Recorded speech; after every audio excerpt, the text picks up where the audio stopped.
back to the Sisaundra Show. As my late great cousin John Lewis once said, never ever be afraid to get into some good trouble, necessary trouble. And that is exactly what my next guest is here to talk about on the show today. He is a retired police officer with lots of experience, y'all. Please give it up for retired officer Mr. Derwin Bradley. Hello there. Hi, Sisaundra. How are you? I'm doing great. It just dawned on me how great you are. 28 years of service? Yes. Thank you so much, y'all. Yes. 28 years on the force. You have incredible experience. Could you tell us a little bit about those 28 years? It's like living in a movie, an action movie. Ooh. For 28 years, you just see every walk of life, every socioeconomic, every bad side. You see some good sides. The action was nonstop. You laugh a lot. If you're doing it right, you laugh a lot. I love that. If you're doing it right, you laugh a lot. You laugh a lot. What made you go into law enforcement? Because it's not an easy line of work for, all the time. True. It was a tough line of work. I was drawn into it by my older brother, who was in the military. He was a military policeman. And he came home and told me about it. I was like, oh, that's what I want to do. So I followed him. So it's in the family. It's in the family. You have a strong family. I do. Wow. Thank your brother for his service. I will. Indeed, indeed. I think people seldom believe that some police officers are actually here to help. That being said, there has been a consistent disconnect between minorities and police officers. Some of that has to do with gun violence, as well as I want to touch on gun violence first, and we can get into minority communities later. So let's talk on the gun violence. Okay. How do you think America can control gun violence more efficiently than they already have? Well, America has, if we're being honest. Be honest, please. We're like a bunch of spoiled rich kids. We're the richest kids on the planet. We do what we want. Yes. We go where we want. Our word carries all the weight in the world. So we have Americans here that say, I can do whatever I want. I'm the freest country in the world. And no one's going to tell me what I can't have. Correct. So pretty much we've got that spoiled kid that you've given everything to. Now you got to take something from them. Trying to take something from entitled people? Yes. Really? How do you do that? Like any spoiled kid, you have to put your foot down. Yes. Ooh.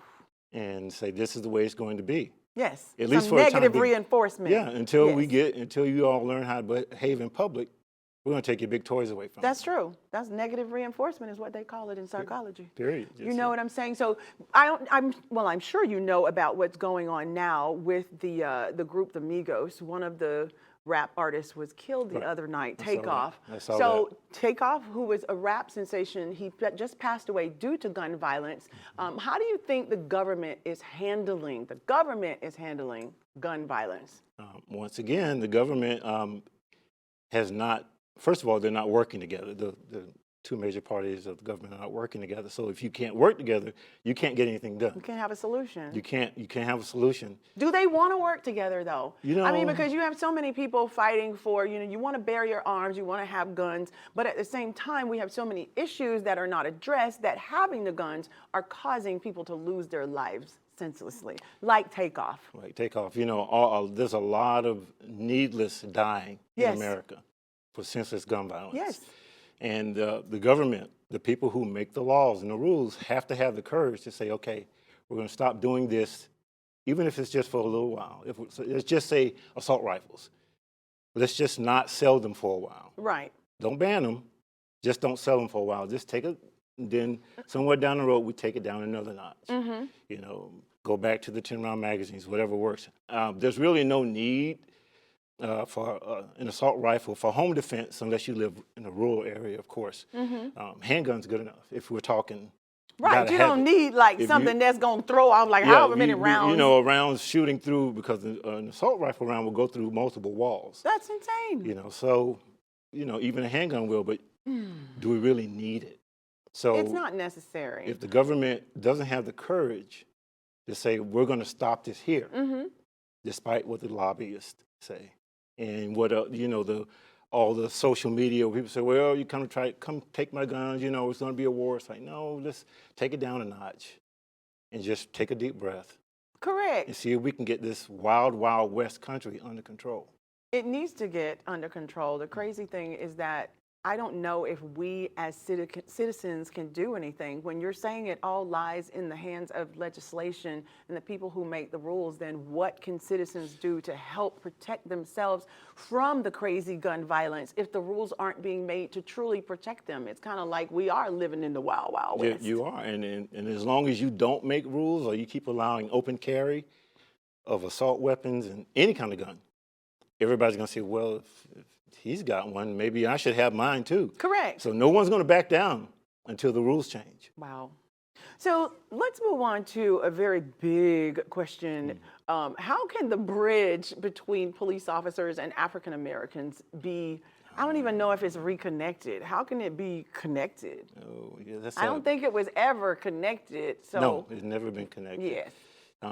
It only connects to certain officers, special officers who actually care about people. That's a question I've heard all my career. Of course. And you've never been able to get an answer, or the solution has not, showed itself. You won't get the honest answer from the people in charge because you don't want to offend these people. And the bottom line is police have a responsibility to enforce the law. They also have a responsibility to assist people. We lean more towards the enforce side because that's easy. Right. Instead of helping. Yes, enforcement is easy, but a lot of people don't realize, a lot of officers don't realize it's even easier to help people, and it's more fun. Right. If you do it right. If you're doing it right, I love it's more you fulfilling, saying that. it's more fun. Citizens have the responsibility to act like they have some sense when you're out in public. Yes. Americans tend to I can do whatever I want. They all say, I know my rights. And I can tell you 1,000 stories of people who thought they knew what they were doing. Yes. And they were dead wrong. Wow. And so in your experience, has being an officer of color helped you handle situations when it comes to minorities and helping de-escalate issues? It does sometimes. So I grew up here in Orlando, not a police here, so it was a big help for me. Because you're here. Everybody knows you, exactly. I have sympathy for what people of color or minorities are going through. So, I understand it better. Officers who grew up in big cities with a lot of cultural differences, they understand. Others who grew up a little more privileged or a little more isolated from reality? Yes. Okay. They tend to be a little more judgmental. And that's just the reality of it. That's interesting. Why can't you get your act together? Right. Pull yourself up by your bootstraps. And it's like you don't understand the. So do you think in the community, the culture or the minority community respected you more, they trusted you more because they could relate to you? No, because I was fair. Because you were fair. Because I was fair. Come on now. But I was also very, I was like your dad. You either do right or you get punished, period. Very honest. I love talking to you. Thank you so much for all of this insight. You do have books as well. I want to talk about your books, y'all. Please check out Mr. Derwin Bradley. He's got a lot of books, y'all. I need muscles. Look at this. This is a series of books that he has. You can see his information on the bottom of the screen, so please check him out. And this is a manual that he actually wrote for a university, for UCF, University of Central Florida. It's one of the top universities in the country, and it is a self-defense manual. So y'all check him out. Being safe and knowing how to protect yourself, it is written for Black people, right? How did you explain that to me? So the novels are an all-Black special ops team. Yes, all Black. I love it. Kind of, they're trying to protect the Black congresswoman from white supremacists. So that's the first book. Well, don't give it all away. Y'all buy the books. We'll be right back. We're going to take a short break. Thank you so much. Hey!